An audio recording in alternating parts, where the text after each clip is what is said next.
Olá, meu nome é Ricardo Fragelli e você está no Bullying Map Podcast.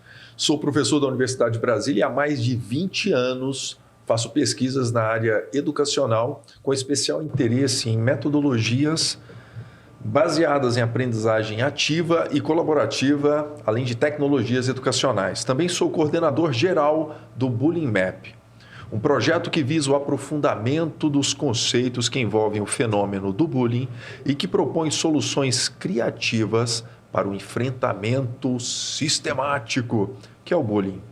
Este projeto tem seus sonhos transformados em realidade por meio do apoio e do fomento da FAPDF.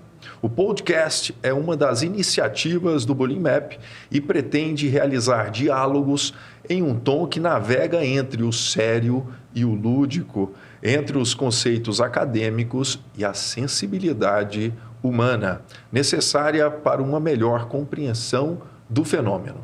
Este episódio está sendo gravado nos estúdios de um parceiro nosso que é o Gamifica.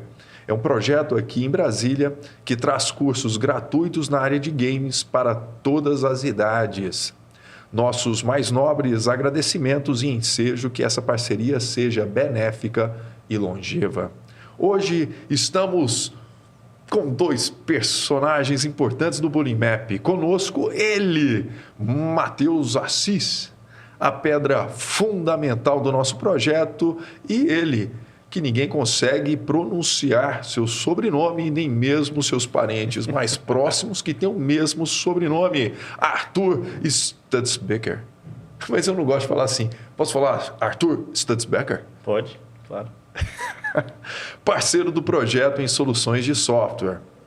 O Matheus é cientista político e instrutor de Krav Maga. Atuou em Portugal, Espanha e Gibraltar com aulas para crianças, adolescentes e mulheres. O Matheus vai trazer hoje a sua percepção da vivência que teve com atividades anti-bullying em outros países e no nosso também. O Matheus é o CEO da Lobos Academy e idealizador do Bullying Map. O Arthur é co-CEO e fundador da Pencil Labs, uma empresa que fornece soluções de software. Ele é formado em engenharia de software aqui na Universidade de Brasília e atua na coordenação e gestão de projetos com foco em impacto social. Dentre diversos temas, trabalha com inteligência artificial como vetor de inovação social e, no nosso caso, jogos sérios. Ou seja, jogos para além do entretenimento, jogos com propósito, jogos, no nosso caso, com propósito educacional. Sejam bem-vindos ao nosso primeiro episódio. Nós teremos vários episódios, mas o primeiro, com certeza, teria que ser falando do Bullying Map. O que é o Bullying Map, como surgiu, como é essa parceria com a Pencil Labs, quais são os nossos principais atores, né, os nossos pesquisadores, mas eu gostaria de saber o seguinte, Matheus, por que você entrou nas artes marciais? Seja bem-vindo. Obrigado. Essa é uma boa pergunta. As artes marciais para mim surgiu há muito tempo, eu era criança ainda, e ela surgiu como um meio mesmo de conquistar um pouco de confiança, né, que era uma coisa que me faltava muito na época, assim. E meu primeiro contato foi em uma aula de capoeira num projeto social lá na Ceilândia. E eu fui nessas aulas. Você tinha quantos anos? Eu tinha por volta de 7 anos de idade, mais ou menos. Certo. E era um projeto muito bacana do professor chamado Edmilson na época. Ele tinha uma turma bem variada, com pessoas de várias idades, crianças, adolescentes, adultos, e era tudo bem misturado, tinha um pessoal com uma energia muito legal. Infelizmente o projeto acabou se encerrando e esse meu primeiro contato foi muito breve com essa primeira arte marcial. Mas alguns anos depois eu tive um novo contato em um outro projeto social também, com o Karatê. O Karatê Shield Shiryu.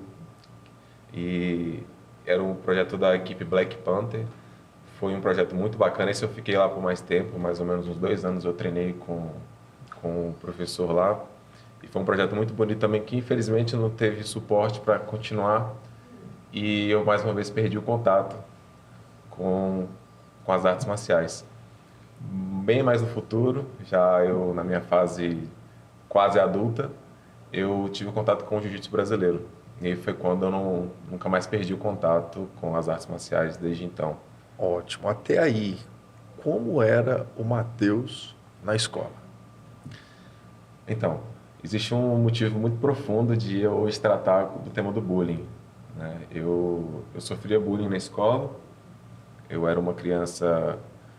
Eu sempre fui uma criança grande, mas eu era uma criança gordinha, com autoestima baixa, e eu sofria muito com essas questões de brincadeiras, que não, hoje eu sei que não são só brincadeiras. E essa foi a fuga que eu tive para essas questões. E eu consegui enfrentar esses problemas por meio desses artifícios que eu fui conquistando ao longo do tempo, com também um pouco de maturidade. Eu também sempre tive muito suporte e apoio dentro de casa. Na época, a escola também teve o seu papel. Hoje eu entendo que poderia ter sido um papel melhor, mas teve um papel que ajudou bastante. E, claro, meus amigos. Os amigos sempre estavam presentes. E pensando ali no ensino fundamental 1, ensino fundamental 2, o Matheus era bom nos esportes ou não muito bom? Péssimo. Você sabia que essa é uma característica da vítima? Uma pessoa que tem, geralmente, não vai muito bem nos esportes, é uma pessoa que não importa se ela tiver qualquer característica, seja mais gordinha, só pelo fato de usar óculos ou ter uma determinada forma de se portar perante os colegas, já pode ser uma vítima. A ideia é conscientizar os professores a observar isso, né? Os próprios estudantes, eles não percebem que isso é uma dinâmica muito triste. Mas, Matheus, aí depois você conquistou o esporte dentro das artes marciais e você percebe que o esporte, em diversas áreas, ele faz com que você desenvolva aspectos inter e intrapessoais, né? A comunicação entre as pessoas, se entende melhor, aumenta a sua autoestima. E quando você diminui a distância em termos de autoestima, de possibilidade de revide, você deixa de ser vítima. A possibilidade é muito grande. Quanto maior esse distanciamento, até psicológico, isso influencia no fenômeno do bullying, né? A gente vai falar sobre isso ao longo nesse nosso bate-papo, mas eu fiquei muito interessado. E, de repente, o Matheus virou o Matheus que a gente conhece. Naquela época, você tinha amigos que te defendiam em determinados momentos ou poucos? É engraçado, porque assim, eu tinha outros amigos que também sofriam bullying. Só que, como eu falei, eu era o maior dos meus amigos. Então, eu acho que também foi uma coisa natural de empatia com os meus amigos, de eu ser a pessoa que começou a defender o meu grupo. Olha. Né? E quando eu passei a ter uma transformação de identidade, por assim dizer, de comportamento, de autoestima mesmo, eu passei a frequentar mais grupos dentro da escola. Então eu não era só a pessoa que sofria bullying, mas eu era a pessoa que também era amigo das pessoas que faziam o bullying. Mas eu nunca deixei de ter os meus amigos, que eram os que sofriam bullying. Então eu tinha muitos embates com grupos de amigos mesmo, por conta dessas diferenças, que eu estava no meio de dois grupos diferentes, né? E eu sempre intermediei muito essas relações. Então, eu não tive ninguém me protegendo de amigos. Eu acabei sendo a pessoa que protegia os amigos dentro desses momentos, assim. Você percebe que no nosso projeto tem um game, né? Tem um aplicativo, inclusive, que a equipe do Arthur está trabalhando bastante nisso, e tem justamente algumas situações que fazem refletir, que é justamente isso. Tem uma abelhinha, por isso que a gente tem aqui o Big Game, né? No nosso caso, a colmeia, mas a ideia da abelha é para sensibilizar para fora do contexto que a gente está acostumado, né? Enquanto faz isso, uma espécie de encenação, parece que você fica mais livre para perceber isso. E a abelhinha tem uma fase que é a primeira, que justamente tem umas abelhas acinzentadas e a abelha se aproxima, o jogador em primeira pessoa, não em primeira pessoa, mas o primeiro jogador, o jogador, se aproxima da abelha que é cinza e ela toma cor. Ela aumenta o nível de saturação do objeto e toma cor. É mais ou menos isso. Você sabia que a maior parte das pessoas realmente está associada ao fenômeno do bullying de alguma forma, ou como vítima, ou como agressor, ou como plateia? E eu fui exatamente a caricatura da vítima. Por quê? Contrário a você, se somasse nós dois, dava duas pessoas. Se você dividisse por dois, né? Você era mais gordinho, eu era muito magro. Eu era tão magro, Arthur, que as pessoas saíam na rua para me ver. A pessoa olhava. Só que eu era muito bom nos esportes. Eu era o capitão do time de vôlei. E aí aquilo realmente era muito bom para mim. Aquilo fazia eu lidar com esse tipo de situação com pessoas mais fácil, né? Tem, inclusive, uma pesquisadora sobre bullying que ela postou, né? Ela colocou na internet uma entrevista que ela deu, como se fosse nosso podcast. Espero que ele atinja muitas pessoas. E a gente vai olhar os comentários e algumas pessoas falam: o bullying no meu caso, o bullying formava o caráter. Nós resolvíamos o bullying depois da aula, na porrada. E você percebe que são alguns comentários de algumas pessoas que realmente pegaram aquela situação e realmente saíram dela enfrentando. Mas essa é uma parcela mínima. Então, para quem não pesquisa o fenômeno, não tem a percepção do outro lado, da pessoa que se automutila, da pessoa que foge da escola. Isso pensando na vítima. Do agressor, não percebe que depois vai se transformar num chefe autoritário ou num marido que tem dificuldade de conversar com a esposa ou mesmo a mulher. Existe uma diferenciação entre o bullying na escola, né?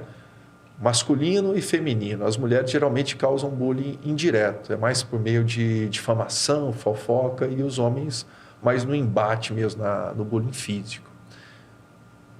Matheus, aguarda um pouquinho, você não falou das suas experiências no exterior. Todo mundo quer saber sobre isso. Você podia contar aquela história também de como que é visto o brasileiro. Sim, com certeza. em outros países. Mas, Arthur Stutz Becker. Olá, obrigado. É sempre bom estar próximo a você, meu amigo. Estar próximo. Eu tenho um professor, que é o professor que está conosco, né, um dos pesquisadores, que é o professor da felicidade, é um psicólogo que dá suporte às nossas iniciativas, suporte teórico, é um psicólogo professor de felicidade. E se ele aqui estivesse, eu falaria que estar com ele é aprender sobre felicidade, e estar com vocês é ser feliz. Então, meu amigo, desculpa, Wander, se você estivesse aqui, eu também estaria feliz com você. E aí eu queria saber o seguinte, Arthur. Por que você entrou na área de engenharia de software? Primeiro ponto. O que você queria com isso?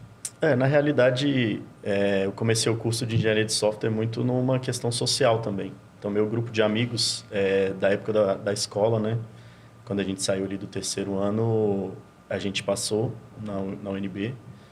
E dentre das opções, né, que a gente tem na faculdade de engenharias, todos eles escolheram a engenharia de software. E eu era o único indeciso, assim, não tinha muita definição de qual eu faria. E acabei sendo influenciado pelo grupo a entrar na engenharia de software. Me apaixonei pelo curso, né, no segundo semestre. Então, foi uma experiência muito boa que eu tive com a área de programação. Tive alguns professores muito difíceis, né, no primeiro e no segundo semestre, principalmente porque eu não tinha muito contato com tecnologia. Então, eu não fui uma criança que cresceu com computador em casa, com nenhum desses recursos mais tecnológicos. Mas que durante a faculdade eu percebi que eu tinha uma boa aptidão também para lidar com programação.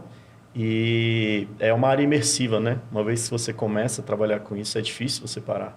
Porque é como se fosse a descoberta de um novo mundo, né?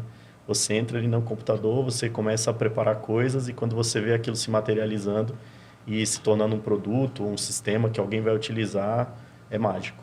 Então, essa foi basicamente por isso, assim. E até antes de me formar na faculdade, eu já comecei a pegar projetos, né, de desenvolvimento de sistemas.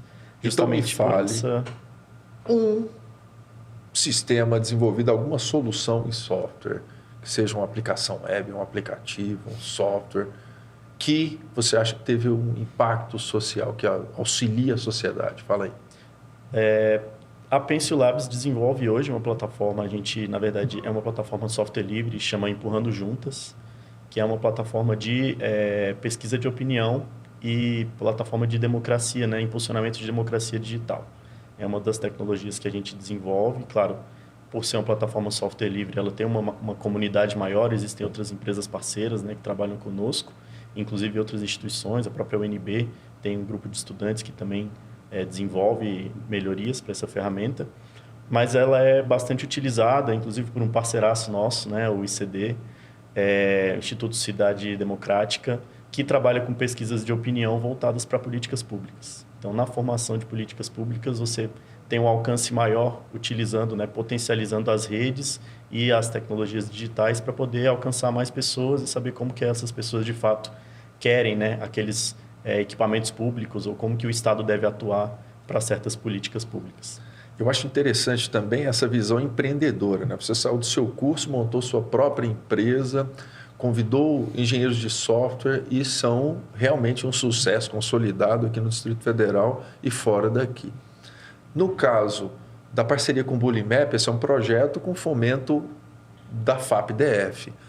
Para contratação de uma empresa de software, nós fizemos um edital, outras empresas participaram e vocês marcaram uma pontuação muito alta. Isso mostra a habilidade de vocês, o know-how, né? Tudo que vocês já desenvolveram e a sua capacidade de suportar ideias diferentes. E duas dessas ideias são o nosso mapa, então Bulimap. A gente quer mapear as histórias, os depoimentos de bullying no Distrito Federal, no primeiro momento, mas para além daqui, em todas as regiões do país, e no terceiro momento, para o nosso globo, todo o planeta.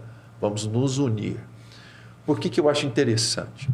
Eu sou um professor, eu tenho certas habilidades, eu sou uma pessoa criativa, eu sou comunicativo e eu escolhi doar isso que há de bom em mim para esse projeto.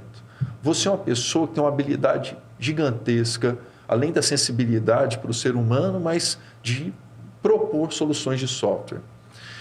E aí, um desses projetos, então, é esse mapa. A gente quer não só mostrar esses depoimentos, identificá-los, né, para a pessoa, não para ser uma vitrine à depressão, muito pelo contrário, como essa pessoa superou isso.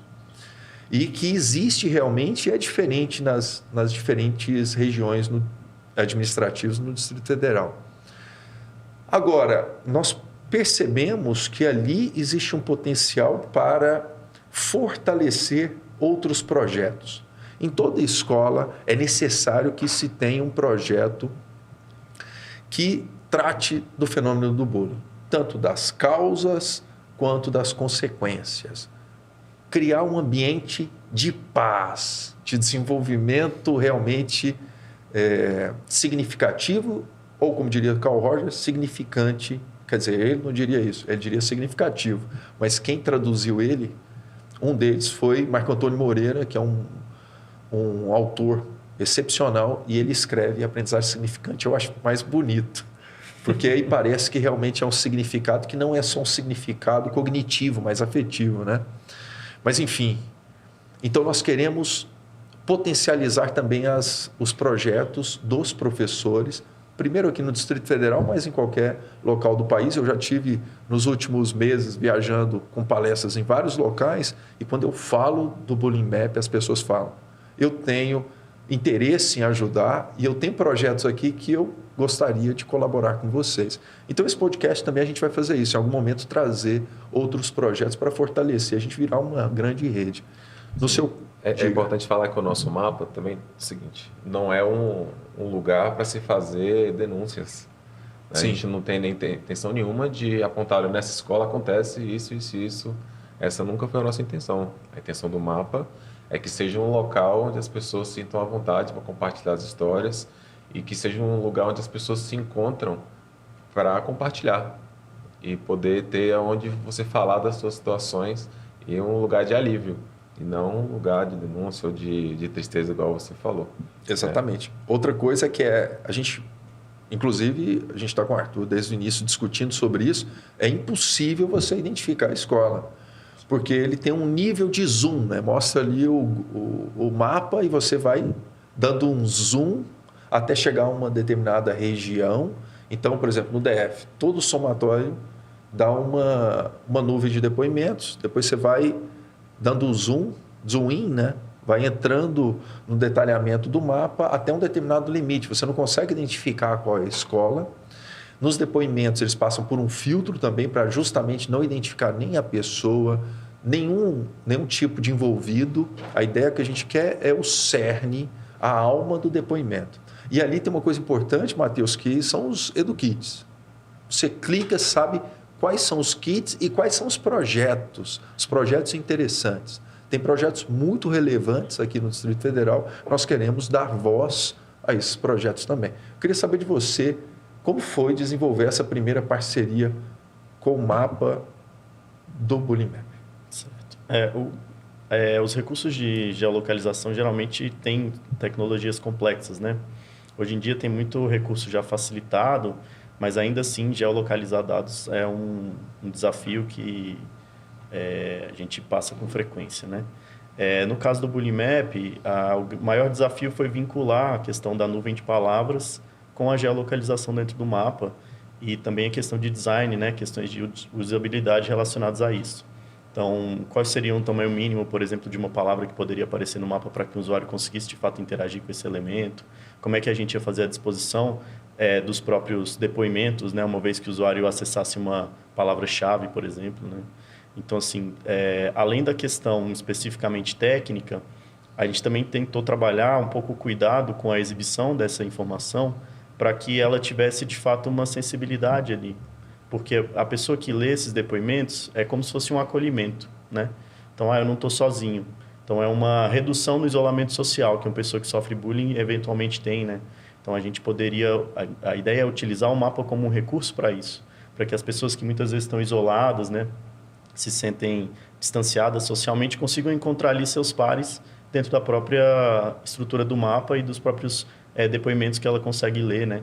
E, assim, essa visualização, formato de palavra-chave, ficou muito bom, porque, assim, se eu sofro um determinado tipo de bullying e eu tenho um determinado sentimento ou uma sensação, ou então eu sofri alguma coisa específica naquele evento, eu consigo identificar outras pessoas que sofreram aquela mesma sensação ou que passaram por aquele trauma semelhante, né? E aí olhar e ler os depoimentos dessas pessoas me gera uma certa comoção e uma sensação de pertencimento. Então, meu distanciamento do grupo ele é reduzido, né?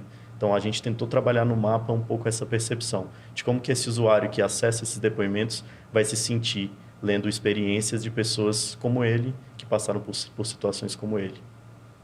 Excelente. Matheus, quando você acompanha esse mapa se tornando realidade, né? A sua primeira ideia era um jogo, né? E aí a gente começou a conversar. Eu acho que a ideia do mapa foi mais para o meu lado, depois a gente foi conversando e a gente foi convergindo junto com os outros pesquisadores. Daqui a pouco eu vou mostrar que a equipe não somos só nós dois, mais a Pencil, mais um grupo grande de pesquisadores, cada um doando uma parte de si para esse projeto. Mas quando você vê aquele mapa, é belíssimo, né? Mas assim, a ideia inicial era que tivesse um jogo dentro de um mapa. Mas conforme nós fomos conversando... Ou um mapa dentro do jogo. Ou um mapa dentro do... exato. Mas acho que como todo bom projeto que vai evoluindo de forma natural, acho que as nossas discussões, as nossas iniciativas levou a gente entender que não, a gente tem que ter um mapa. Separado. Que traz essa ideia de colmeia, de estar junto, de um espaço onde as pessoas podem se reconhecer no espaço, né? Porque o bullying faz com que a pessoa se isole. Esses são um dos primeiros sinais que o pai, a mãe ou um professor tem que identificar no aluno, né? E a gente quer que esse isolamento tenha um lugar onde ele se desisola, que é justamente nesse mapa. Então, foi uma evolução natural que eu acho que não tinha um caminho melhor. Ah, que bom, meu amigo. A outra coisa é o jogo. Tinha uma primeira versão do jogo e ela foi remodelada. E a nossa parceria, aí tem vários pesquisadores. Você ainda não falou da sua experiência. A gente vai ter que fazer uma coisa anacrônica. Vai lá atrás, vai lá na frente. Sim. Tiago, põe na tela para mim, por favor. Eu gostaria de mostrar aqui alguns pontos importantes do Bullying Map. Tiago, consegue apresentar aí para a gente a nossa tela? Então, aqui na tela, Bullying Map. Matheus, o que significa essa arte aí? Bom, essa arte é o seguinte: a gente tem esse X, que na verdade é uma flor, né? Que simboliza exatamente a força que a natureza tem junto com a simplicidade e a beleza que ela traz. Exatamente. Né? Uma flor, ela pode nascer no meio de um concreto bruto e ela nasce ali simples e bonita.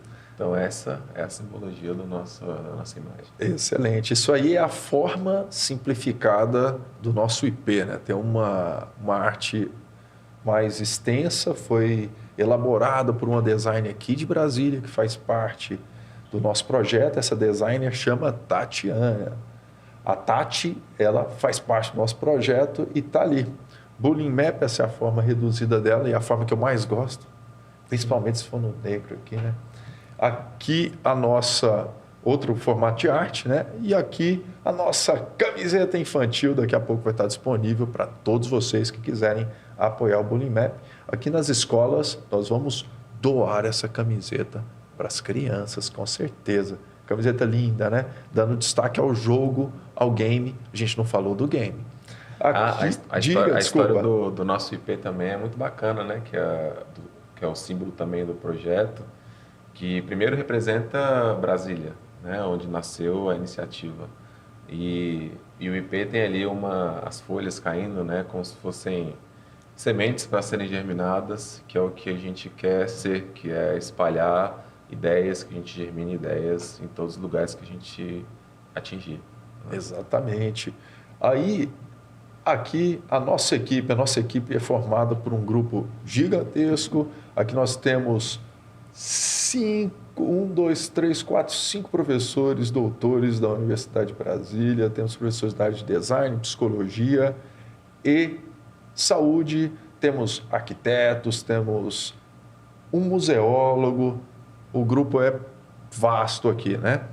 Vamos seguindo aqui. Matheus, já em 2 escolas. Quem que você está derrubando ali? Ah, você está derrubado. Como que é essa experiência? Então, daqui a pouco a gente vai deixar um contato nosso, mas uma das atividades que nós fazemos é essa atividade de defesa pessoal, né? Essa atividade de defesa pessoal é muito interessante por diversos aspectos. É claro que você vai falar melhor que eu, mas um deles é aquele toque ali. Quando você encosta em outra pessoa, você se sente querida, né? Mesmo tomando um tombo. A pessoa, ela sente que faz parte de uma equipe, né? As artes marciais têm essa função também, né? Me fala, Matheus, como é que foi trabalhar com esse pessoal aí? É muito bom. Assim, o legal de você levar a arte marcial para esses momentos é que a nossa ideia não é transformar ali ninguém em um atleta nessa intervenção em específico, né? Mas quando você traz a arte marcial, é uma metodologia ativa. Então você leva uma temática, que no nosso caso é o bullying, o anti-bullying, né? A gente traz uma temática e um formato de capturar as pessoas, a atenção das pessoas para aquele momento. E quando você começa a ensinar movimentos, quando você começa a ensinar técnicas, formas de se livrar de situações, aprender a cair e mostrar o porquê que isso é importante no dia a dia de uma pessoa, você prende a atenção, né? E aí você começa a ver, claro, a gente demora um pouco, né? Quando você pega uma turma que agitada e que tem os problemas do bullying, Sim. que tem lá, você vai colocar no mesmo tatame a pessoa que sofre, a pessoa que pratica, e os mais importantes são os observadores, né? Então, quando você coloca todo mundo no mesmo tatame, no início ele é difícil você gerir, você vai ver as tensões acontecendo e isso torna um pouco complicado. Mas depois que você começa a capturar essa atenção, aí você começa a entrar na mente das pessoas, começar a conversar, você pode falar, olha, é assim que a gente tem que fazer, isso aqui é errado, isso é certo. E é muito interessante mesmo, eu acho que uma sala tem esse poder de juntar, de unir. Excelente. Sabia que, falando novamente de Carl Rogers, né, um dos meus autores favoritos, ele tem esse primeiro ponto que ele chama congruência. Ele pode ser entendido como autenticidade. Essa autenticidade que é necessária sempre em qualquer relação. Você viu que a gente está conversando aqui? Eu não consigo ser mais sério do que o que eu estou tentando ser aqui. E isso traz autenticidade. Porque eu sou realmente esse cara que está conversando com vocês. Vocês conseguem conversar de uma maneira mais natural. Imagino que vocês também estejam congruentes com relação a mim. E na educação é fundamental. É o primeiro ponto para uma aprendizagem realmente significativa na visão de Carl Rogers. Vamos lá! Nossa, aqui nós temos, pessoal, o MUVA, o Museu Virtual Anti-Bullying. É o primeiro museu virtual anti-bullying do nosso país, quiçá do mundo. A gente não pesquisou essa parte. Não, é do mundo. É do mundo? Excelente. E aí, o que esse museu é? No nosso projeto, nós temos um núcleo teórico. Eu faço parte desse núcleo teórico, o Vander também faz parte, a Karen e o Pedro. O Pedro é um museólogo, ele é uma pessoa impressionante. Você pede para ele, Pedro, você pode ler esse livro? Ele já leu, ele lê hoje, aqui na hora que você terminar, fala para ele, se ele vai ler, ele vai estudar e ele é animado com tudo, cara. É uma pessoa formidável. Isso aqui está sendo gravado? E aí, não vai perder a humildade não, viu, Pedro? E aí ele construiu a curadoria e implementou isso. A ideia é que quando nós fizermos nossas ações junto às escolas, as pessoas possam utilizar óculos, visitar esse museu. É um museu muito interessante, porque, inclusive, muitas dessa curadoria dele veio das leituras que nós fizemos nesse núcleo teórico, né? Aqui, aqui é o nosso mapa. Eu não coloquei os detalhes dele, mas coloquei em geral só para vocês terem uma ideia do quão bonito vai ser. Ali vão aparecer os depoimentos. Diz um pouquinho, Arthur, em que pé está o nosso site que gera, ainda não está para o público, né? Mas na área de testes, a gente já fez quantas reuniões? Quase uma por semana, né? O que está acontecendo nesse atual estágio do nosso projeto? Eu acho que a gente está, com relação ao mapa, no estágio final já. São detalhes que a gente tem observado. Por exemplo, a gente não tinha percebido uma coisa muito crítica, né, na exibição da informação, que é o detalhamento do depoimento. Então, a gente tinha a visualização das palavras, a gente conseguia exibir uma lista de depoimentos, mas o detalhe, para você pegar ali a escrita completa do depoimento, se houve uma resolução, por exemplo, da situação, como que a pessoa se sentiu, essas informações adicionais que são coletadas no momento do formulário, né, do preenchimento do formulário, elas não estavam sendo exibidas. Então, a gente exibia basicamente a descrição que a pessoa deu do evento, do ocorrido, mas não trazia essas informações adicionais que são muito importantes, né, quando a gente vai trabalhar a questão da resolução da situação, como que a pessoa saiu dessa situação. E esses são os detalhes que a gente está trabalhando agora, né? Esse formato de visualização, a designer já passou uma versão disso também para a gente, agora é finalizar essa parte e a gente já está pronto para colocar no ar. A nossa designer, inclusive, nós temos um grupo de designers, temos 2 professores da Universidade de Brasília e temos uma designer fantástica, que é a Tati, né? Sim. E professores Tiago e Virgínia também. E ela propôs diversas soluções interessantes, está sempre conosco, sempre ativa. E ela também é mestranda no nosso programa de pós-graduação em design, no qual eu sou professor também. Aqui outro projeto. Aqui a Colmeia, finalmente, a Colmeia é um aplicativo, é um jogo para celular, onde nós temos uma abelhinha que vai fazer diversos trabalhos. Aqui só uma animação rapidinha. Você está vendo Colmeia com acento? Já está sem acento, viu? Não fiquem chateados, não. Mas a abelhinha, olha que lindinha. Isso aí é uma versão de 1 mês e meio atrás, tá? Está muito mais avançado que isso, mas já dá para ter uma noção de que essa abelha tem algumas funções ali. Ela está coletando algumas lavandas, às vezes é uma madeira mística, ela vai conseguir craftar, construindo, ou seja, construir atividades diferentes craftar objetos para impulsionar dentro das fases. Mas essas fases são muito interessantes porque em cada uma tem alguma particularidade que pode ser discutida em sala de aula pelo professor. E para crianças, né? Tanto crianças pequenas quanto crianças maiores até adolescentes. Né? Nossa ideia é de 9 a 15 anos, pelo menos, mas pode trabalhar com crianças menores. E de uma maneira sensível, né? Trabalhando a questão, e no fim da questão do bullying, tanto entendendo o que você pode fazer e quando você deixa de fazê-lo, como isso afeta toda a colmeia. É lindíssimo o nosso projeto aqui. Olha, é quase nós ali, ó, aquela camiseta preta ali. Lindíssima, né? Tem a preta, a azul. Daqui a pouco as camisetas vão estar disponíveis para vocês também. Matheus, o que você achou dessa camiseta? Top demais. Achou bom? Achei muito bom. Representa tudo que a gente faz, na verdade, né? A camiseta tem os nossos produtos que a gente já está desenvolvendo e tem, enfim, todas as ações que a gente já cumpriu durante esse tempo juntos aí. Então, é uma camiseta muito especial. Ela retrata bem o que é o projeto. Obrigado. E foi produzida pelo nosso grandíssimo coordenador, Ricardo. Obrigado. E ali ela traz em si a própria ideia do mapa. Ela é o mapa em forma de nuvens, que é o que a gente tem no nosso projeto. Então, aqui são os produtos principais do nosso projeto Bullying Map e vamos continuar aqui o nosso diálogo. Vem para cá, Thiago, pode tirar aí da tela. Ótimo. Matheus, pensando de maneira anacrônica, fomos lá, iniciamos com você pequenininho. Você não falou de você pequenininho, eu falei e ele falou. Não falei de mim.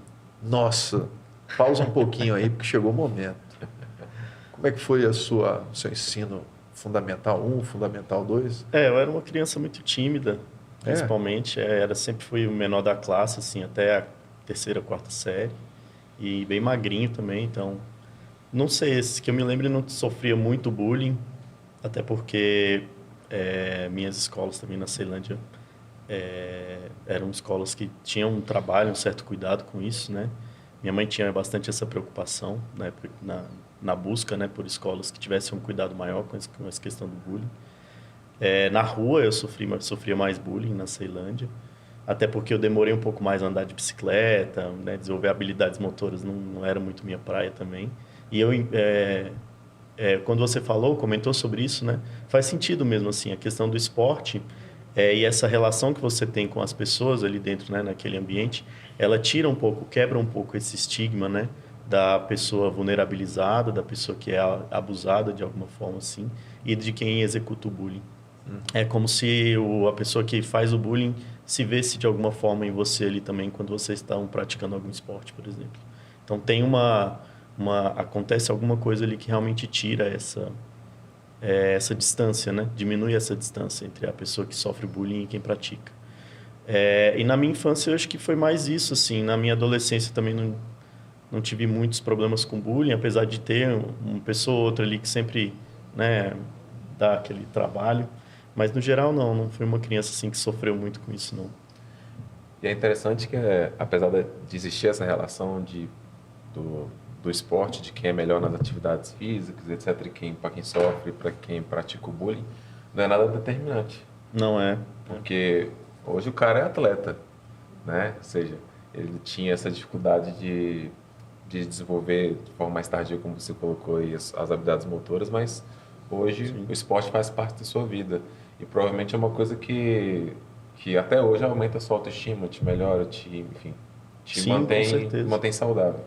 Eu acho que era mais uma exposição a isso também. Eu acho que minha mãe sempre foi muito cautelosa, assim, com a minha infância. Assim, não quero que ele se quebre na rua, vai chegar aqui com o dedo quebrado, braço quebrado, não sei o quê. Vinha aqueles acidentes lá que tinha as crianças todas destruídas lá, cheias de faixa, não sei o quê. Ela ficava com muito medo. Então, na realidade, não era uma questão de desenvolvimento mesmo. Eu acho que era mais a falta de exposição a espaços onde eu pudesse desenvolver essas habilidades, né? Tanto que, assim, a partir da 6ª série, eu comecei a ter, de fato, um contato maior, né, com esportes. E aí eu acho que foi onde acelerou mais, né, esse processo de desenvolvimento. Excelente. E agora chegamos na verdade. Não nos esconda nada. Antes de falar da sua experiência ali, realmente auxiliando as pessoas no exterior, participando de projetos anti-bullying no exterior, eu queria saber do Matheus. Teve um momento que você saiu do país e foi viver em outro país, claro, e foi viver em Portugal, não é isso? Isso. E depois, você chegou a viver na Espanha também? Sim, por 6 meses. Você gostou dessa experiência? O que teve de positivo e o que realmente foi difícil para você? Na verdade, é uma experiência que envolve uma mudança grande, acho que qualquer uma, ela traz os seus desafios de forma natural, né? Mas eu tive alguns agravantes nessas dificuldades, digamos assim, porque eu me mudei, foi no final de 2019. Já estava casado? Já estava junto, já. Eu fui junto com a minha atual esposa, que é a Carolyn. Fala atual, mas ela já era atual e antiga também. Sempre foi ela, junto comigo o tempo inteiro. Susto. Então a gente... atual. Ela ainda... Enfim, continue. E ela foi para fazer um doutorado na Universidade do Porto, em Portugal, e eu também fui para fazer uma pós-graduação. E nós somos no final de 2019, ou seja, pouco tempo antes de começar a pandemia. Meu Deus. Então a gente já chegou numa jornada bem difícil, assim. Primeiro que a gente teve dificuldades financeiras lá, porque eu achava que eu ia chegar lá, arrumar um trabalho e viver ganhando em euro muito rápido e fácil. Não foi o que aconteceu. E não foi o que aconteceu. Na verdade, o que eu fiz foi gastar toda a reserva que eu tinha em menos de um mês. Não era tanto assim também, então. Não era, não. Ainda mais eu gastando em euro, que na época ainda estava bom, que era só 4,6 vezes maior, mas foi embora muito rápido. Em Porto? Você estava em Porto? Em Porto. E na verdade a minha sorte foi o seguinte, a gente estava no Airbnb, a gente estava tentando arrumar um local que a gente realmente ia ficar, enquanto isso era improvisado. E eu lembro que a nossa máquina de lavar estragou dentro do Airbnb. E aí o senhorio mandou uma pessoa ir lá recolher a máquina, né? E quando chegaram lá, eram 2 brasileiros que foram recolher. Eu comecei a conversar e tal, bati papo. E aí perguntei para eles, né, como é que era o serviço deles. Eu estava interessado em arrumar qualquer coisa para fazer, né? E aí eles falaram, na verdade eu trabalho com mudança. E aí o senhorio daqui me chama às vezes para fazer umas mudanças pequenas assim e tal. Aí eu falei, nossa, eu trabalhava com mudança no Brasil. Nunca trabalhei, mas... E eles estão sabendo disso. Mas eu já fiz algumas, né, para família, etc. E para mim já conta como experiência profissional. Trabalho, com certeza. Trabalho. Você sabe que o seu amigo lá de Portugal está vendo isso agora. Agora eles já estão, mas agora a gente já está numa relação tranquila para ele saber. E ele me pegou meu contato. E, por incrível que pareça, foi o que salvou a gente lá por vários meses até a gente conseguir se estabilizar de uma outra maneira. Mas foi esse trabalho que esse meu amigo me conseguiu lá. Teve algum caso que você estava com esse seu amigo e alguém lá, uma mulher especialmente, não deixou, perguntou se o seu amigo ia entrar na casa? Não foi com esse, foi mais para frente. Já foi com uma outra experiência. Porque assim, passou esse primeiro período, a gente conseguiu um lugar que a gente ia ficar e foi bem quando fechou tudo. Foi a nossa sorte. A gente conseguiu a casa uma semana depois, pandemia, e ninguém vai pra rua, tudo tá proibido e aquela coisa bem assustadora, na verdade, né? Só tinha eu e ela sozinhos e mais ninguém, né? Então a gente se viu num lugar difícil de fazer, inclusive amigos, porque como é que você tem contato com pessoas, sendo que ninguém pode entrar em contato, né? Mas a gente conseguiu esse lugar e só que a gente entrou num dilema que foi o seguinte: a gente começou a não ter o que fazer dentro de casa, só eu e ela, e a gente descobriu que estava rolando trabalhos voluntários lá na região. E a gente se dirigiu até a Câmara de Gaia, que é como se fosse uma prefeitura ali da região, e a gente se ofereceu para fazer trabalhos voluntários lá. E aí a gente trabalhava fazendo ligação para pessoas idosas, oferecendo ajuda, perguntando as necessidades que eles tinham, etc. Então o nosso trabalho era esse. E foi assim por uns 3 meses, distribuição de máscaras na rua, a gente fez vários serviços assim. E graças a esse serviço eu consegui o melhor emprego que eu já tive na minha vida. Que ela me indicou a um serviço de verão que foi para trabalhar na praia. Olha. E eu trabalhei durante o verão inteiro, nesse ano, na praia. Dança. Com mudança. Fazendo o quê, poxa? Eu era assistente de praia. Eles criaram um cargo de assistente de praia. É tipo falar assim, ó, você tem que sentar mais ali no canto. Isso. Qual que era a missão do assistente de praia? Era impedir que as pessoas se aglomerassem. Então, esse era o trabalho. Então, isso que eu falo, foi o melhor trabalho na minha vida. Eu trabalhava na praia e esse era Você achou esse trabalho bom mesmo? De você longe, fala os assim, outros, mas... né? Trabalhar na praia distanciado ainda por cima. Bom demais. Tá bom. Mas foi um bom trabalho. E cadê o caso? Eu quero aquele caso. Isso, pronto. Mas eu vou chegar lá. E aí, nesse meio do caminho, eu conheci esse meu amigo Gustavo, que é um mineiro. Tá lá em Portugal até hoje, inclusive. Cara, mineiro é legal até quando não tá em Minas, não tá mineiro. Mesmo se o cara for mineiro, não nascido em Minas. Se o cara somente tiver pai e mãe mineira e ele continua mineiro, entendeu? Meu caso, meu nome, né? E aí? E aí eu conheci ele num passeio. Conheci. A gente já ficou amigo de cara, eu conversei um pouquinho, falei sobre o meu trabalho, falei que meu trabalho também era temporário, apesar de ser muito bom, ele ia acabar, era um contrato que já ia findar em algum momento. E ele ficou com aquilo. E quando eu estava acabando o meu trabalho na praia, ele me ligou, lembrou de mim e falou: olha, eu tenho um serviço aqui que é pesado, você aceita? Eu falei: trabalho de qualquer coisa. Ele: então beleza, então você vem aqui fazer a entrevista. A entrevista, que não foi bem uma entrevista, foi só eu cheguei lá na companhia, eles me colocaram dentro do caminhão e falaram: tem que fazer as entregas, vai com esse pessoal aqui, e é isso. E aí foi quando eu fui contratado para trabalhar como motorista e carregador de eletrodoméstico. E aí eu trabalhei com esse meu amigo. E aí a história... Que decadência, hein? De cientista político aqui, né? De frentista de praia, organizador. Como é que chama aqueles caras de aeroporto, cara? Que faz o sinalizador, assim, de sinalizador de praia para... Ou sabe qual eu trabalhava com a bandeira mesmo. Tinha que... Não é possível, cara. Depois você traz uma foto pra gente. Eu tinha que sinalizar a bandeira, a cor da bandeira. Uau, parabéns. Parabéns. Deve ser. Você fez curso não, né? Não, eu aprendi muito rápido. Foi assim. Você é esperto. Mas e aí, meu amigo? Qual é a história? E aí, nessa história que você está falando, foi o seguinte: a gente estava fazendo uma entrega e esse meu amigo Gustavo, ele é negro.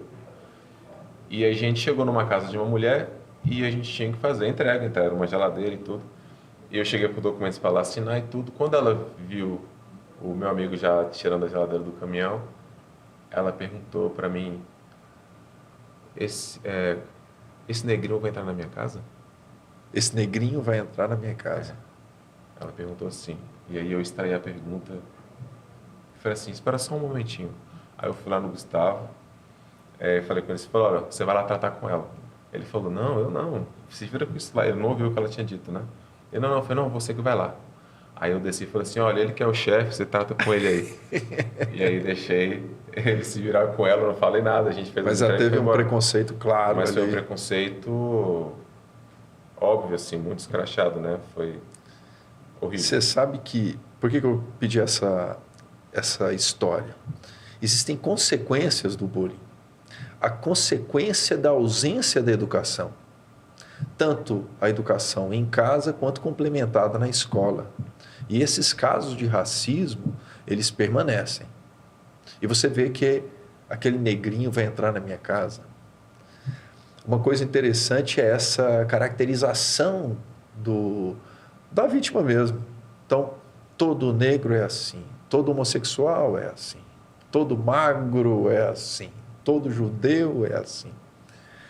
Então, acho uma questão particularmente importante para o caso do bullying, para você ter a percepção que coisas que parecem simples não o são. E aí, em que momento que você entrou em contato com esses projetos anti-bullying no exterior? Um pouco mais à frente, né, pulando um pouquinho a história, eu e a Caroline, nós decidimos que a gente ia viajar, porque até então a gente tinha passado um período grande já morando em Portugal, a gente não tinha conseguido fazer nenhuma viagem, a gente não tinha conhecido absolutamente nada por estar tudo fechado, ou por falta de dinheiro, por falta de trabalho, etc. E a gente decidiu, olha, esse ano isso vai mudar. E aí a gente começou a fazer trabalhos voluntários em várias regiões para conhecer os locais. Inclusive existe uma plataforma que é dedicada a isso, né? Que é, você se inscreve nessa plataforma e você tem lá os anfitriões que estão à espera de pessoas para trabalhar, você se oferece para trabalhar e ele te oferece a comodidade, a alimentação, etc., para você poder ter uma viagem com custo baixo. E foi assim que a gente começou a viajar. E um desses voluntários que nós fizemos foi lá na Espanha, em Sotogrande, no sul da Espanha, e era para um camping de artes marciais para crianças, né?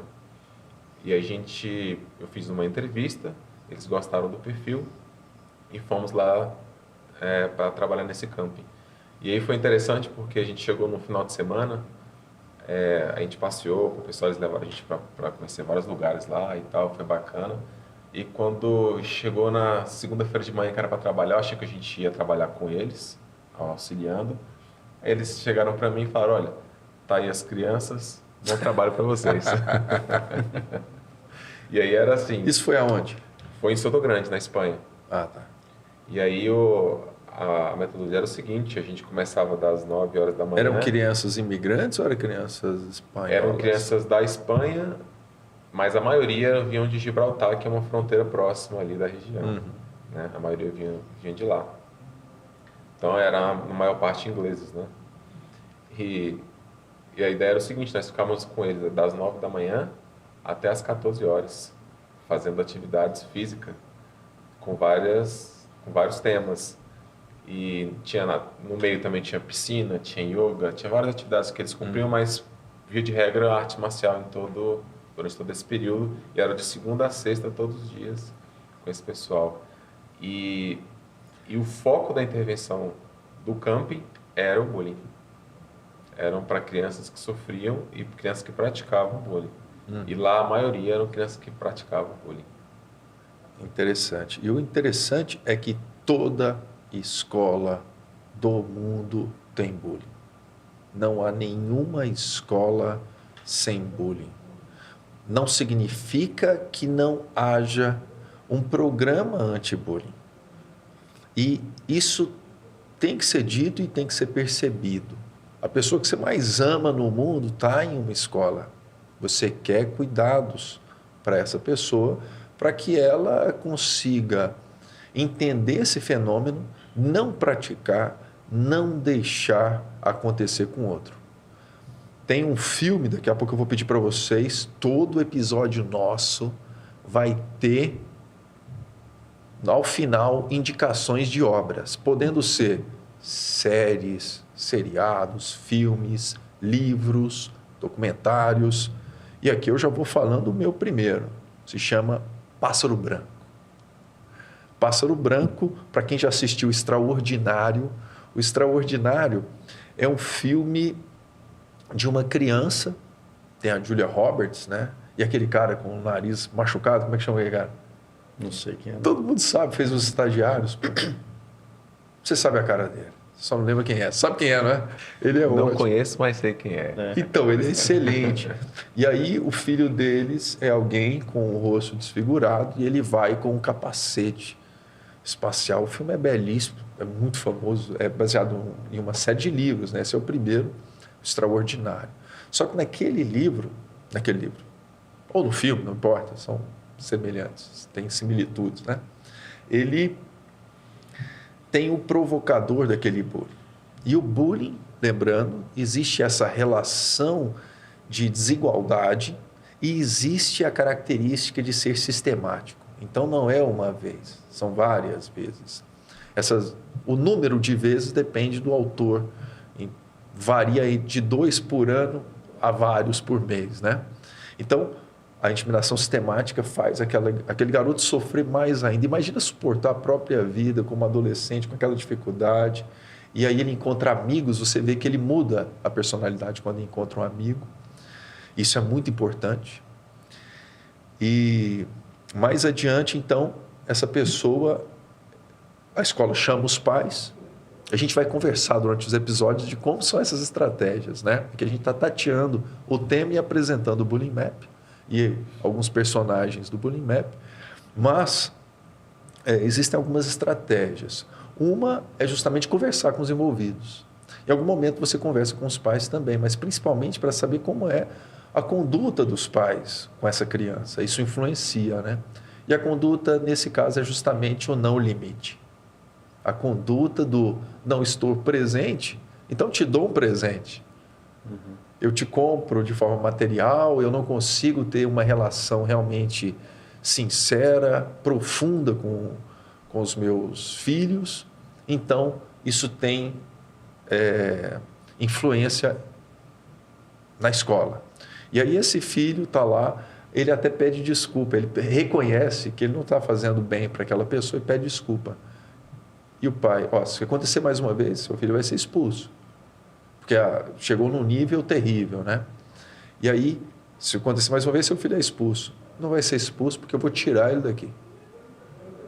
Aí tira o filho da escola. E o pássaro branco é justamente o que acontece com essa outra criança, o agressor. No segundo momento. Então, o segundo filme é só sobre a história desse garoto. Não é sobre a história do garoto, porque ao saber disso, a avó dele quer conversar com ele. Falou, poxa, você fazia bullying, você machucava seu colega? Não, sim, mas... Então, eu tenho que te contar a minha própria história. Aí a senhorinha conta a história dela. Não é qualquer senhorinha, é uma super atriz. E ela é fantástica. E ela é judia e conta qual foi a história dela na Segunda Guerra Mundial, quando ela vivia na França. E aí teve alguém que ajudou ela. Ela só estava viva e só tem esse garoto por conta de alguém que ajudou alguém que sofria bullying. Ele, inclusive, também sofria bullying. E aí, quando realmente foi lançado Os Judeus Não Valem, então ela começou a sair daquela posição para ser uma posição inferior ao agressor. Agora você é de uma raça inferior. E aí, por que eu estou falando isso? Porque a mensagem do filme é: para ser bom, tem que ter coragem. Então, é uma mensagem magnífica, né? Então, se você consegue, com os seus filhos, ter essa ideia, com os seus professores, com seus alunos, ter essa construção de que para ser bom tem que ter coragem, a gente diminui essas situações e o impacto do fenômeno para depois, tanto para os agressores, quanto para os agredidos, que são as vítimas, quanto para a plateia. A plateia também sofre, né? Ela é covarde aqui, é covarde lá. E ela não é só isso. Tem diversos aspectos, a literatura está cheia disso, das impressões mesmo de ansiedade, nervosismo, ansiedade. E isso influencia no seu rendimento na escola, no seu querer estar na escola. E as metodologias ativas são um caminho profícuo para que isso não aconteça. Nós estamos aí chegando na fase final da nossa conversa. Eu queria saber mais um pouquinho, Arthur, você acha que o nosso projeto tem um propósito que vai ajudar a sociedade, que propósito é esse? Em que momento que você acha que, em que aspecto os professores podem utilizar o que nós construímos? Não só os professores, né? Eu acho que existe um âmbito educacional muito forte, voltado tanto para a plataforma web, né, que é o site, o mapa, quanto para os demais recursos, né, relação com os EduKits, o próprio museu virtual. Então tem um círculo, né, de recursos muito grandes assim que. O que são os EduKits? A gente não falou sobre os EduKits. O que são? É verdade, né? Pode falar. Desculpa, eu falo o tempo todo. Isso ainda é segredo, a gente não lançou. Tem que falar, mas tem que falar que são elementos educacionais que fazem a conexão entre os principais produtos do projeto. Isso, exatamente. E a ideia, como que vai ser feito é maravilhoso. Exatamente. A ideia desse EduKit é justamente que ele traga todo um arcabouço teórico e prático, né, e metodológico para ser utilizado em vários espaços educacionais. Não só a sala de aula, como o Arthur falou. Sim. E que seja precioso, que seja único, que tenha algo que só se encontra, não só nesse projeto, mas é uma coisa brasileira, é uma coisa de Brasília, mas que possa ser entregue de uma maneira especial. A pessoa olhar e falar, poxa, eu trabalho com essa temática e não tive essa ideia. Que bom, eu quero, ao final, fazer parte da Colmeia, que é a ideia do nosso projeto, que a gente realmente crie uma grande rede de colaboradores entusiastas dessa temática que auxilie, que nenhuma criança se sinta prejudicada nos seus próprios anseios, na sua liberdade de ter curiosidade, de apreciar a ciência dentro da escola. Então, excelente. Tem mais coisa, hein? E os pais? Será que eles podem utilizar os produtos nossos? Com certeza. Eu acho que também tem a questão do game, né? O jogo da Colmeia, ele pode ser utilizado pelos pais também, né? Para trabalhar questões delicadas, né? Com relação ao bullying com seus filhos. Então, eu acho que inclui o próprio mapa de depoimentos. É uma área que é riquíssima, né? Para os pais também entenderem como é que acontecem essas experiências de outras pessoas e poderem explorar essas temáticas, né? Dentro de casa. Eu acho que o Bullying Map assim, a gente vê uma onda, né? Essas ondas de ódio que a gente vê e muito mobilizadas por tecnologias digitais, né? Então, o Bullying Map eu vejo como um grande recurso contra isso. É um recurso de construção coletiva e de comunidade, né? Que justamente auxilia no acolhimento dessas pessoas. Se você fosse uma criança, tal qual já foi, e na época não tinha nem internet, né? Direito. Tinha... Tinha smartphone? Não tinha, 2010, né? Que nasceu assim, a explosão do smartphone. Mas se tivesse o Bullying Map, se tivesse essa oportunidade, o Arthur criança utilizaria? O Arthur criança tinha poucos recursos digitais, né? Mas eu acho que se eu fosse ela uma criança... tem. Hoje... É o Arthur criança que tem recursos digitais e tem inclusive na escola. E tem smartphone. Com certeza. E faria o quê? O que você acha que mais utilizaria? O jogo, a plataforma? Para o Arthur, eu acho que tem uma coisa assim do Bullying Map que é muito mágico, que é esse reconhecimento nas pessoas que estão ali também, nos depoimentos que estão ali. E que eu acho que essa questão do isolamento, por eu ser uma criança muito tímida na época, acho que ia me auxiliar a acelerar um pouco esse processo, né?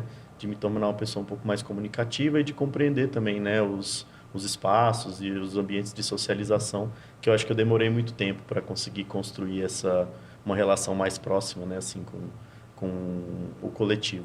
Eu era uma pessoa muito introspectiva, recolhida, e eu acho que o Bullying Map me auxiliaria bastante nesse aspecto. Eu jogaria o jogo. Eu também. Eu jogaria o jogo também. Não, você não falou, a gente que falou, cara. Você não pode. O jogo, você tá doido. O jogo é fabuloso, pô.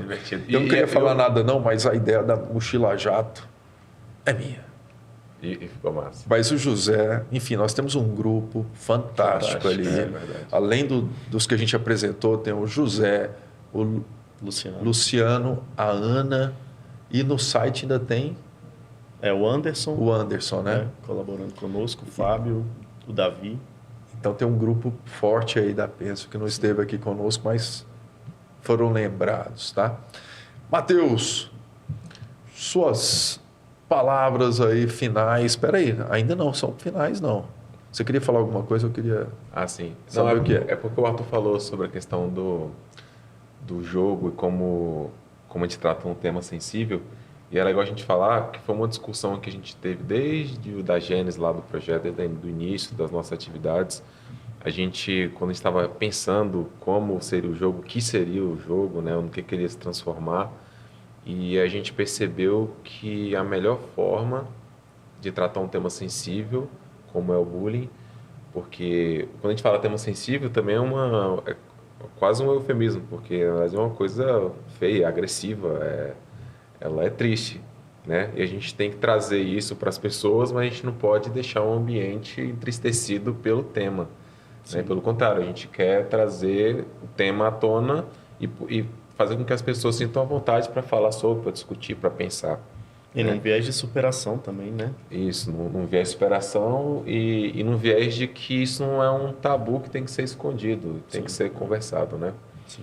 E as discussões que nós tivemos iniciais, a gente percebeu o seguinte, a gente tinha que trazer, no nosso jogo principalmente, isso de uma forma metafórica, que o jogo ele tinha que conversar de uma forma sutil sobre o tema, justamente para não parecer agressivo. Né? A gente não podia colocar uma abelha sofrendo o bullying e ficando isolada e assim. Então a gente tem que mostrar a parte da superação, que é o que a gente espera que as pessoas tenham. Então, E que não seja um jogo chato, que né? não seja cara? um jogo chato. Esse é um problema dos jogos educacionais, é esquecer o entretenimento. E o jogo de entretenimento, esquecer a função, né? Sim. Então você tem que agrupar as duas coisas. E o nosso jogo é perfeito. E nós temos 4 especialistas em jogos. Sim. Assim, além do pessoal da Pensio, tem pesquisadores mesmo que trabalham isso em nível de pós-graduação, né? Então, excelente. Para as nossas últimas palavras, apenas nesse episódio, eu gostaria que vocês sugerissem alguma obra para inspirar os nossos ouvintes aqui. Pode ser uma série, algum filme, algum livro que provoque a percepção ou inspire a reflexão sobre essa temática do bullying. Primeiro, claro, Arthur Stutzberger. Qual é a sua sugestão? Acho que eu recomendaria o filme As Vantagens de Ser Invisível. Uau! É um filme que retrata o bullying como de forma secundária, né? Não é um filme que trata diretamente da questão, mas eu acho que ele tem uma sensibilidade muito grande com relação às ocorrências de bullying, né? no decorrer da história, e que tem também um quê ali relacionado ao isolamento social, né? Ao distanciamento da criança com relação aos seus pares, né? E como que os amigos, né? E o círculo social são cruciais, muito importantes para a reinclusão dessa criança, né? No meio coletivo, para que ela consiga, de fato, superar esses momentos mais tristes, né? E essas experiências mais, como é que se diz, traumáticas, né? Que ela sofre no processo de bullying. Excelente. Se você fosse deixar apenas uma frase para as pessoas que estão nos ouvindo, cara, eu sou péssimo nisso. Qual seria essa frase? Por exemplo, o bullying não será tolerado. Essa já é a minha. Qual que seria a sua frase? Que envolva o bullying ou bullying map? Você tem 10 segundos, pensa aí, enquanto você diz a sua obra. Que sugestão que você dá para inspirar as pessoas? Você falou do Extraordinário? Sim. Esse filme, você já explicou um pouco sobre ele. Esse é maravilhoso, é muito bom. Conta uma história de superação. Esse é muito interessante para se assistir. Agora, um outro que é uma série que é muito legal, mas também é para um público mais adulto, mas é interessante assistir para a gente perceber como é que as coisas acontecem, como é que elas evoluem e que elas podem ser catastróficas se a gente não observa com atenção. É aquela série 13 Razões Por Quê. Não sei se vocês já viram essa. Ela trata de um tema muito sensível, que é o suicídio, mas por isso que é para um público mais adulto, mas é muito interessante também para a gente perceber como os 3 atores do bullying são importantes serem observados, que é o agredido, o agressor e a plateia, né, que é a ótica do observador. E como é que esses três se alinham ali em conjunto e como é que faz a coisa funcionar e como é que a gente pode impedir que essa coisa funcione. Então eu indicaria essa série. Excelente. Não é possível que você não vai sugerir a Adolescência. A Adolescência é uma série fantástica. Você assistiu a Adolescência? Sim, assisti. A Adolescência é fantástica. São, acho que só 4 episódios? 4 episódios. E eles passam em plano contínuo, né? Sim. Então filma... E os atores são incríveis, a temática é incrível e mostra uma coisa que a gente não falou muito aqui, que é o cyberbullying, que também está no nosso projeto, mas o cyberbullying, você imagina um bullying que não termina na escola, não tem respiro, você está com seu celular no seu bolso, o bullying te acompanha. Sim. E o pior é que ele está na sua mente. A criança não consegue dormir, o adolescente não consegue dormir. O bullying acontece no WhatsApp, ele acontece nas redes sociais. No WhatsApp, pensando que não vai ter o registro como uma plataforma, é um grupo de pessoas que estão lá na escola, teve atualmente, não sei há quanto tempo, um caso onde os pais de uma criança, de uma menina de 10 anos, eles foram condenados a pagar por conta do bullying que a filha estava aplicando dentro desse ambiente de WhatsApp. Então, é o cyberbullying que não dá trégua, tem que tomar cuidado. Mande uma frase se você fosse falar para os nossos ou pais, ou professores, ou estudantes que estão nos ouvindo. Qual seria a sua frase? Eu diria que juntos somos mais fortes. Justamente porque a nossa ideia, inclusive, desse podcast aqui é trazer mais vozes falando sobre o tema e a gente quer fortalecer junto com essa comunidade, né? E também, como a gente já falou algumas vezes aqui, sobre a ótica do observador, na maioria das vezes nós somos observadores das situações. E essas pessoas que são um conjunto são importantes para impedir que certas agressões aconteçam. Então, vamos evitar aí o pensamento grupal, o efeito manada, e vamos sair um pouquinho da caixinha e ser o modificador das ideias. Excelente. Frase. Vamos lá. Achei que era vamos lá, frase. Diga. Não, minha frase é Bulimap, a tecnologia coletiva contra o enfrentamento sistemático. Uau. Contra a intimidação sistemática. Foi mal. Contra a favor do enfrentamento contra... Isso. Achei excelente. A minha sugestão, agradeço a presença de vocês, foi um bate-papo fantástico. O Matheus está convidado a ficar aqui do meu lado nas próximas conversas, vai ser o host aqui juntamente comigo. Arthur, esperamos você 1000 vezes mais, você com certeza super bem-vindo. Agradeço a parceria com o Bulimap. A minha sugestão de obra vai ser um livro, além do filme que eu já sugeri, Pássaro Branco. Que filme lindo. Triste. Lindo. Além desse filme, um livro simples, de fácil acesso, de um psiquiatra muito bom, Gustavo Teixeira, Manual Anti-Bullying. Ele fala também de estratégias. Uma das estratégias, o Matheus até que falou, encenação. Você encenar teatros na escola, fazendo a mudança de ator. Entendeu? Você faz o personagem, depois muda o personagem. Sim. E aí a pessoa tem mais... É um facilitador para as questões de empatia, né? Quando a gente faz a abelha, é como se fosse isso. Você agora é uma abelha. Olha o que a abelha está fazendo. A gente consegue discutir com base nisso. Várias ações nesse sentido. Existem vários outros livros.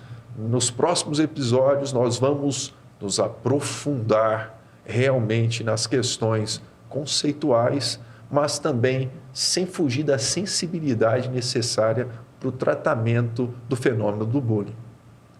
Eu gostaria de falar que nós teremos nos próximos episódios personalidades que trabalham com a questão do bullying, então pesquisadores sérios que trabalham com essa questão. Claro que nós vamos trazer aqui diretores de escola e as vítimas. O que elas pensam, o que acontece, como poderia mudar. E quando nós iniciamos esse projeto, nas primeiras publicações, foram as pessoas que mais se interessaram em ter voz. Vocês veem que, às vezes, as pessoas que trabalham com isso têm uma certa lágrima quando fala na garganta, porque elas trazem a lágrima de outras pessoas. Às vezes nós ficamos sem voz, tentando dar voz a outras pessoas. Tem um pensamento interessante sobre essa ideia do pássaro branco e a coragem de ser bom. Ela diz o seguinte, já vai outro documentário, hein? Olhos Azuis. Tem um pensamento bonito que diz o seguinte: quando se voltaram contra os negros, eu não era negro e nada fiz. Quando se voltaram contra os judeus, eu não era judeu e nada fiz. Quando se voltaram contra as mulheres, eu não era mulher e nada fiz. Quando se voltaram contra os homossexuais, eu não era homossexual e nada fiz. E agora que se voltaram contra mim, não há ninguém para me defender. Então, sejam bem-vindos, vamos nos aprofundar nesses conceitos concernentes ao fenômeno do bullying e vamos tornar essa sociedade mais saudável. Faça parte da Colmeia, Bullying Map Podcast. Até a próxima. Obrigado. Valeu.